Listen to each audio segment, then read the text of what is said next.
안녕하세요. 만나게 되어 반갑습니다. 저는 오늘 공간과 연민의 대화 강의를 맡게 된 박혜선 목사입니다. 공간과 소통이라는 단어는 되게 요즘 시대에 아주 많이 사용되고 있어요. 그리고 이곳에 계신 분들도 열심히 많이 사용하실 거라고 믿는데 가장 중요한 지점이 뭐냐면 저희가 목회자로서 많은 관계 속에서 공감, 소통이 필요한 시대에 있다는 거죠. 이 공감과 소통이 좀 잘 되면 관계 안에서 성령님의 은혜가 되게 자연스럽게 흐르는 것 같아요. 그래서 오늘 좀 여러분과 나누고 싶은 건 비폭력 대화에서 공감과 소통이라는 것이 어떻게 얘기되고 있는지 천천히 좀 보면서 잘 나눠보고 싶습니다. 첫 번째는 그 PPT에 보시면 동그라미가 두 개가 좀 연결되어 있는 무한대의 그림이 있는데요. 내 자신에 대해서는 좀 솔직하게 말하는 것. 근데 생각을 말하는 것이 아니라 나의 관찰, 느낌, 욕구, 부탁이라는 요소를 좀 말하는 방식이 있고요.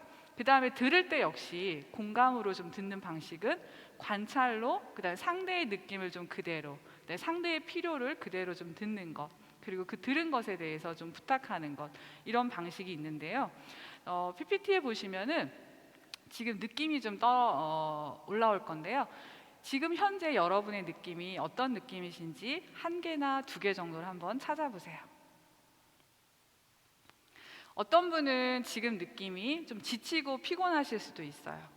또 어떤 분은 지금 느낌이 좀 편안하고 안정감을 느끼실 수도 있어요. 사람마다 같은 공간에 있지만 그 느낌은 좀 되게 달라질 것 같아요. 근데 이 느낌에는 옳고 그름이 없어요. 이 느낌을 느낀다는 것은 지금 나에게 뭔가 신호를 주는데 어떤 신호를 주냐면 내가 지금 뭐가 잘 채워졌습니다. 내가 지금 뭐가 필요합니다라고 우리에게 신호를 주는 거예요. 이 신호를 잘 받는 것, 이 신호를 잘 알아차리는 것도 공감의 한 요소가 될 수 있습니다. 그리고 이 신호가 저희에게 어떤 신호였냐면 무슨 욕구가 좀 채워졌다라고 말하는 건데요. 욕구라는 건 어떤 거냐면 니즈, 즉 우리에게 필요한 것, 인간으로서 사는데 꼭 필요한 것들을 말합니다. 지금 PPT 보시면 욕구말이 있는데 그 욕구말 중에서 나는 지금 이 자리에 앉아 있으면서 무엇이 채워졌는지 한번 찾아보시기를 바랍니다. 어떤 분은 이곳에 왔을 때 반가운 동료를 만나게 돼서 친밀함이 채워지셨을 수도 있고요. 또 어떤 분은 좀 여유가 필요해서 여유가 있었으면 좋겠는데 의자에 딱 앉아서 이렇게 좀 듣는 상황이 되니까 좀 여유롭다라는 마음이 채워지실 수도 있겠습니다. 이 욕구라는 것은 인간으로서 삶에서 되게 필요한 것들, 이것들을 말하는데 우리가 이걸 좀 잘 안다라는 건, 잘 알게 되면 내가 나를 좀 돌보는데 도움이 되고 나를 좀 공감하는 데도 도움이 됩니다. 그리고 우리에게는 이 욕구뿐만이 아니라 우리가 사용하는 언어에 대한 이해를 위해서 생각의 언어와 연민의 언어로 좀 구분해 볼 수 있는데요. 생각의 언어는 우리의 뇌에서 생각하는 것들, 연민의 언어는 우리가 가슴으로 좀 연결될 때 필요한 언어로 말할 수 있습니다. 사고방식의 언어가 생각의 언어라고 할 수 있고요. 관계방식의 언어가 연민의 언어, 마음의 언어라고 좀 말할 수 있는데요.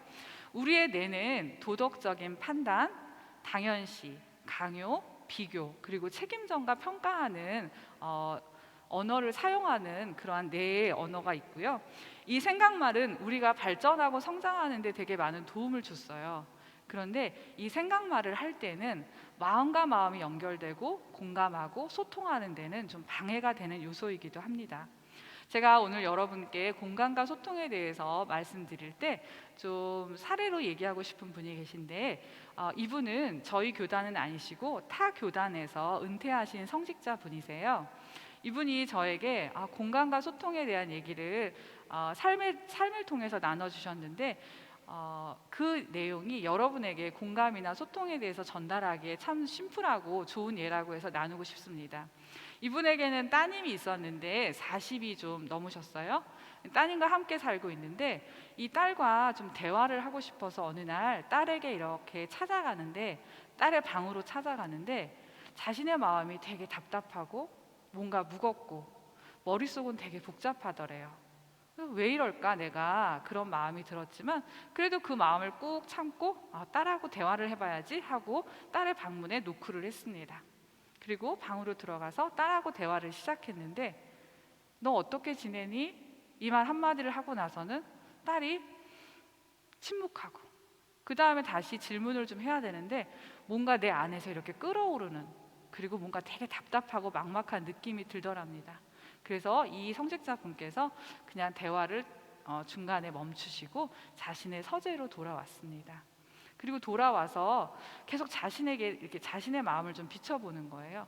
나는 딸하고 되게 소통하고 싶은데 왜 내 마음이 이렇게 뭔가 안에서 끓어오르는 게 있고 답답하고 막막할까? 나 왜 이러지? 라는 생각을 좀 하시면서요. 천천히 좀 기도를 하셨답니다. 그 기도를 하시면서 그분이 이렇게 얘기하셨어요. 내가 왜 이렇게 내 딸하고 소통하고 싶은데 소통이 안 되고 내 느낌은 왜 이렇게 막막하고 뭔가 좀 이렇게 화도 나고 짜증도 나고 이럴까라고 기도하는 중에 그분이 알아차리신 게 있어요. 어떤 거냐면 이 느낌들이 뭔가를 알려주셨는데 머릿속에서 되게 평가하는 말들이 딸에 대한 평가하는 말들이 아주 많으셨다는 거예요. 그래서 그것을 한번 자세히 찾아봤더니 그 말 중에 하나가 뭐냐면 딸에 대한 평가인데 너 나이가 몇 살인데 아직도 부모님한테 얹혀 살아? 이런 평가가 있더래요. 그 평가가 계속 내 머릿속에서 뛰어노니까 이 성직자분께서 딸을 볼 때 뭔가 이렇게 막 열나는 느낌들, 억울한 느낌들, 그러면서 좀 짜증나는 느낌들, 이런 느낌들이 같이 좀 올라오더래요. 그리고 또 다른 생각은 비교하는 언어인데 다른 집 딸들은 너 나이에 애가 몇인데 이런 딸에 대한 평가가 또 있더래요.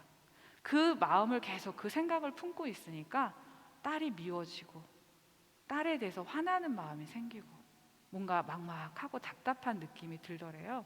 그래서 우리에게는 이런 평가의 생각들이 막 있을 때 딸과 대화하기 어려웠던 이 성직자분의 얘기와 함께 우리도 좀 공감을 할 필요가 있는 게 우리 안에도 이런 다른 사람에 대한 판단하는 평가하는 생각이 있을 때는요 내 안에서 평화롭게 상대방과 공감과 소통으로 대화하기가 좀 어려울 수 있다는 거죠.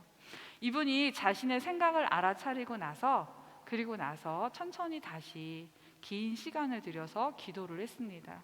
그리고 시간이 아주 많이 흘러서 이 딸에 대한 판단하고 평가하는 생각이 다 흘러가고 그분의 마음에 평화의 마음이 좀 찾아오더래요. 그때는 딸이 좀 다르게 보였는데 이분의 솔직한 고백이 되게 감동적이었어요. 자신이 딸을 생각할 때 그냥 자신의 안에서 마음 안에서 사랑이 올라오더래요. 그냥 40살의 내 딸이 보이더래요. 너 결혼을 왜 안 하니? 너 왜 부모님 집에 얹혀 사니? 다른 집 딸들은 결혼해서 애가 몇인데 이런 비교 평가하는 생각들이 하나도 안 올라오고 그냥 그 딸이 한 직장을 다니는 여성으로서 수고하는 모습이 그대로 좀 보이더래요. 그분의 마음에 생각이 다 흘러가고 나시고 평화롭게 마음이 되니까 딸이 그대로 좀 자연스럽게 보이는데 한 인간으로서 자신의 삶을 책임지는 내 딸의 삶이 얼마나 피곤할까? 고단할까? 우리 딸도 되게 노력하고 애쓰면서 살고 있구나. 이런 마음이 그분에게 다가왔답니다. 그리고 딸하고 이제 평화로운 상태로 대화를 하고 싶더랍니다. 그래서 딸의 방으로 걸어가는데 그 발걸음이 가볍더래요. 그리고 딸을 조금 더 반갑게 보고 싶더래요. 그리고 딸을 생각할 때 자신의 얼굴에서 아주 작은 미소가 떠오르대요. 그리고 딸의 방문 앞에 다가갔을 때는 딸의 방문을 조심스럽게 놓고 하는 자신의 상냥한 태도도 알아차리게 됐습니다. 그 상태로 딸에게 가서 대화를 시작했어요. 너 요즘 어떻게 지내? 힘든 일은 없니? 이렇게 딸에게 평화로운 대화를 시작하자 딸도 자신이 어떻게 지내는지 소소한 얘기를 하기 시작하더랍니다. 그리고 그 얘기를 시작으로 해서 딸과 조금씩 조금씩 대화의 주제를 넓혀가고 또 왔다 갔다 눈인사도 좀 하고, 그리고 시간이 좀 지나서는 딸이 아버지가 좋아하는 간식도 좀 종종 사오고 하면서 대화가 자연스럽게 이어졌다고 합니다. 우리가 되게 중요한 지점을 이 성직자분을 통해서 알게 되는데요. 자신이 좀 평화로운 상태, 상대에 대한 판단과 비난이 좀 없는 상태에서 그 상대방을 좀 있는 그대로 존중하고 수용하는 모습으로 바라볼 때 대화가 자연스럽게 일어났다는 거죠. 공감의 대화라는 것은 우리가 상대방과 대화를 할 때 따뜻한 마음, 사랑의 마음, 친밀한 연결, 그리고 평화의 연결 상태를 만날 수 있는데, 오늘 이 성직자분은 딸과의 대화에서 자신이 그것을 경험했던 얘기를 전달해 주셨습니다. 제일 먼저 중요한 것이 뭐냐면, 우리는 소통을 하기 위해서는 내가 평화로운가를 알아차리셔야 돼요. 지금 여러분의 느낌은 평화로우신가요? 뭔가 이 영성 수련이 끝나고 나서 해야 할 일들 때문에 시간이 바쁘거나 긴장되는 마음이 있지는 않으신가요? 쌓여있는 내가 처리해야 할 일을 위해서 내가 애쓰고 계시진 않나요? 몸은 여기에 와 있지만 마음은 해야 할 일에 가 있지는 않으신가요? 그렇다면 나는 어떨까요? 되게 복잡한 마음을 갖고 있을 거예요. 그런 마음 상태에서는 내가 누군가를 공감하거나 소통하기가 정말 어렵습니다. 그래서 내가 공감과 소통의 대화를 관계 안에서 하고 싶으실 때는 내 마음이 평화로운가를 한번 알아차리시는 게 중요합니다. 그리고 만약에 내 마음이 평화롭지 않다면 내가 지금 어떤지 나를 좀 관찰하는 거, 나의 느낌을 좀 찾아보는 거, 나의 필요를 좀 알아차리는 것이 중요합니다. 이것을 저는 자기 공감이라고도 표현하고 내 자신에 대한 경청의 자세라고도 말씀드릴 수 있을 것 같습니다. 이러한 경청의 자세가 되고 내 마음과 내 외부가 같이 일치가 됐을 때, 그리고 평화로울 때 우리는 상대방도 잘 공감할 수 있고 상대방과 소통도 잘 할 수 있을 것입니다. 이 성직자분, 은퇴하신 성직자분의 긴 기도도 공감의 한 수련의 방법일 수 있습니다. 그리고 조금은 빠른 방식인데 비폭력 대화의 4가지 요소를 한번 익히시는 것도 공감을 하고 소통하는 데 도움이 되실 수 있습니다. 우리는 매일매일 하루를 선물 받습니다.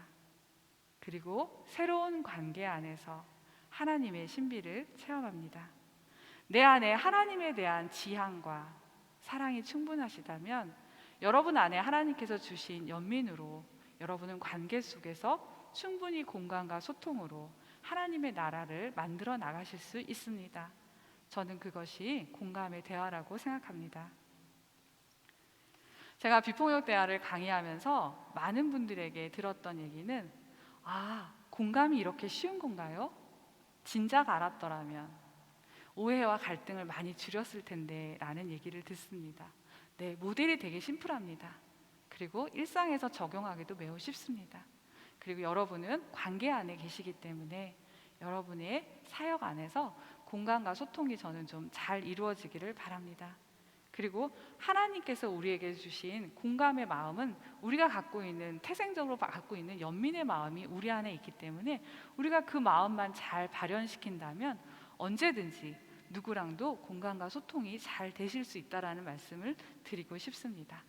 여러분의 목회 사역에서 많은 분들과 하나님의 나라를 이루시는데 공감과 소통이 잘 이루어지시기를 저는 바라고요. 오늘 첫 시간을 귀 기울여서 얘기를 들어주셔서 정말 감사하고요. 여러분의 모든 목회 사역에 하나님의 은혜가 풍요로우시기를 바랍니다.